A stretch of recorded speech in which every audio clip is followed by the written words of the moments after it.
Ticket counter में देखा बड़ी लंबी लाइन है। कैसे यदि टिकट काउंटर में लगूं, हो सकता है ट्रेन छूट जाए, चलो बिना टिकट के बैठ जाऊं। और जाके बिना टिकट के बैठ गया। उसके बगल, उसके पास पैसे भी है, बहुत सुंदर कपड़े पहने हैं, देखने में बड़े हैंडसम लगते हैं, टिकट नहीं है। उनके बगल में एक देहात का व्यक्ति है, समय से गया, ट्रेन का टिकट लिया और टिकट लेके जाके बैठ गया। पैसे और नहीं है, कपड़े भी सुंदर नहीं है, लेकिन बस टिकट है। और टीटी जब चेक करने के लिए आएगा कोई परिचालक, उसको कभी घबराहट नहीं होगी। जिनके पास कुछ भी नहीं है लेकिन टिकट है, और भगवान की शरणागति का टिकट है, तो फिर यात्रा करो।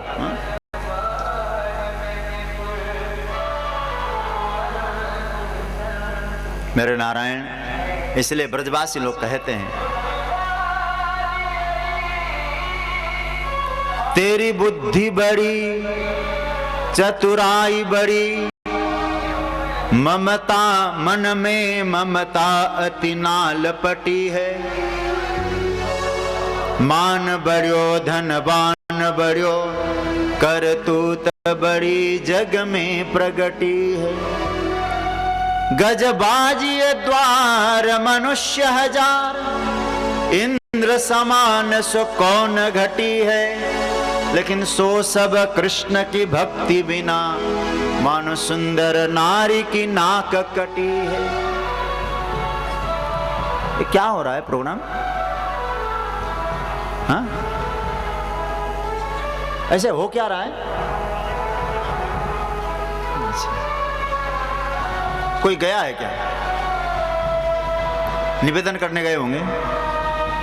हाँ, मान जाएंगे? हाँ, मान जाएंगे क्या उनकी बात? विक्षेप तो हो ही रहा है थोड़ा सा, सीधे कान में पड़ रहा है ना।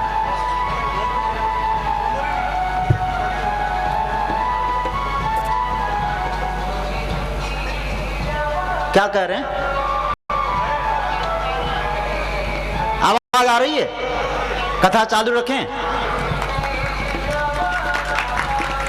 बोले वृंदावन बिहारी लाल की।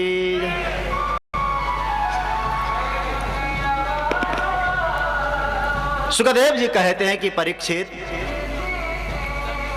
देखो तुम कहते हो कि 7 दिन में क्या होगा।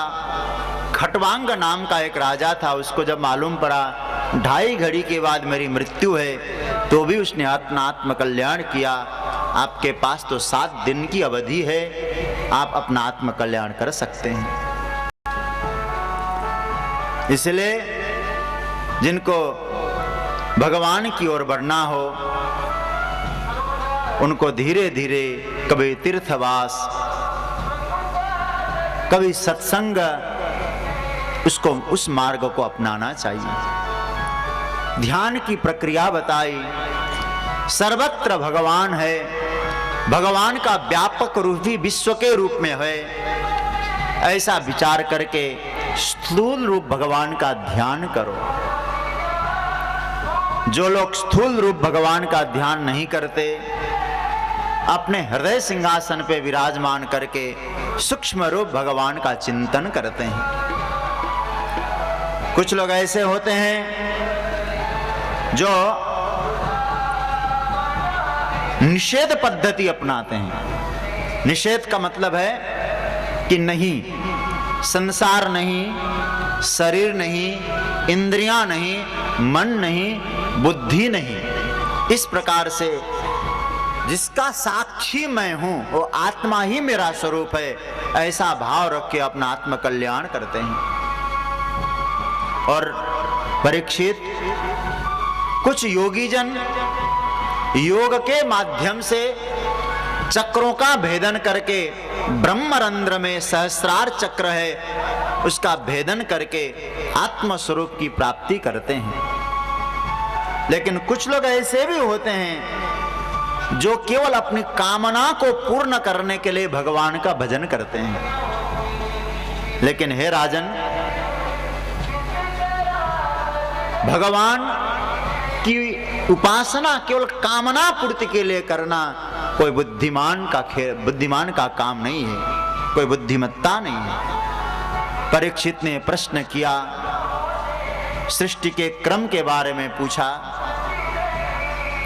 तो परीक्षित जी महाराज के प्रश्न करने पर श्री सुखदेव जी महाराज ने मंगलाचरण किया है और कहा है कि हे राजन,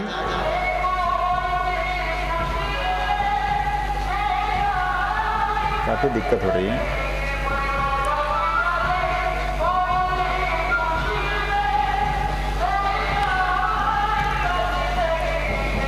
जो प्रश्न आपने हमसे पूछा है सृष्टि क्रम का, वही प्रश्न एक बार ब्रह्मा जी महाराज से उनके पुत्र नारद जी ने पूछा था। कैसे? कहा कि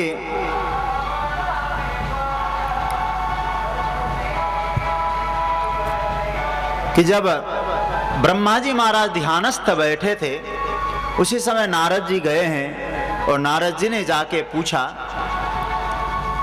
कि पिताजी, मैं तो सोच रहा था कि आप ही सर्वस्व है, लेकिन आप किसका ध्यान कर रहे हैं? इसका मतलब आपसे भी कोई श्रेष्ठ है? तो ब्रह्मा जी महाराज कहने लगे कि हे, मुझसे श्रेष्ठ मेरे भगवान नारायण हैं। फिर प्रभु आप कैसे? तो ब्रह्मा जी महाराज कहते हैं, भगवान के नाभि में मैं प्रकट हुआ, नाभि से, और मैं अपना उद्गम स्थल खोजने के लिए नीचे की ओर गया। उसी वक्त मुझे आकाशवाणी हुई, तप तप तप। तो मैं तप करने लगा और एक दिन भगवान प्रसन्न होके आए, कहने लगे, हे ब्रह्मा, तुम्हारे तपस्या से मैं प्रसन्न हूं, तुम सृष्टि का विस्तार करो। और ब्रह्मा जी ने हाथ जोड़ के कहा कि प्रभु, आपकी आज्ञा सर माथे पर मैं सृजन करूं, लेकिन सृष्टि का विस्तार करने के बाद मुझे ये अभिमान ना आए कि मैंने सृष्टि किया है। इस अभिमान को दूर करने के लिए मुझे कोई उपदेश दीजिए। तब भगवान ने ब्रह्मा जी के अभिमान को दूर करने के लिए चतुश्लोकी भागवत का उपदेश दिया है। और उन्हीं 4 श्लोकों के आधार पे पूरा भागवत है। पहले श्लोक में ब्रह्म तत्व का प्रतिपादन किया है। उसमें ब्रह्म भगवान कहते हैं, अहमेवा समेवाग्रे नान्यद्यद सद सद परम पश्चादहम यदेतच्च यो वशिष्येत सोऽस्म्यहम्। मैं ही पहले था, मैं ही मध्य में हूं और मैं ही अंत में रहूंगा। मेरे बिना कुछ नहीं, मैं ही सब कुछ हूं। ये ब्रह्म तत्व का प्रतिपादन। दूसरे श्लोक में माया तत्व का प्रतिपादन, जो सत्य को ढक दे और असत्य को उजागर करे, वो परमात्मा की माया है। और तीसरे श्लोक में जगत तत्व और चौथे श्लोक में उस तत्व को पाने का उपाय बताया है कि ब्रह्म की प्राप्ति कैसे हो। बोले अन्वय और व्यतिरेक। अन्वय मतलब भगवान से संबंध रखकर, और व्यतिरेक मतलब भगवान से अतिरिक्त जो असद पदार्थ है उनसे संबंध तोड़कर भगवान से एक होकर भगवत तत्व को जाना जा सकता है। भगवान से जुड़कर ही भगवान को जाना जा सकता है। इन 4 श्लोकों में चतुश्लोकी भागवत का उपदेश दिया है। भागवत के 10 लक्षणों की चर्चा की और मेरे नारायण यहाँ संक्षिप्त रूप से दूसरे स्कंद की कथा को भी यहाँ विराम दिया है। तृतीय स्कंद, इसमें सर्ग लीला है, बहुत सुंदर यहाँ चित्रण किया है भगवत तत्व का, उसकी चर्चा करेंगे। आइए थोड़ी देर हम मन को एकाग्र करने के लिए भगवान नाम का थोड़ी देर उच्चारण करें, उसके बाद फिर ध्यान पूर्वक कथा चले। कुछ सूचना मिली ना? क्या हुआ? हाँ, शादी है, बारात जाएगी अभी थोड़ी देर। चलो कीर्तन करते हैं थोड़ी देर।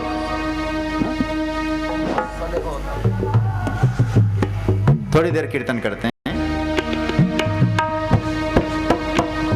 जय राधा माधव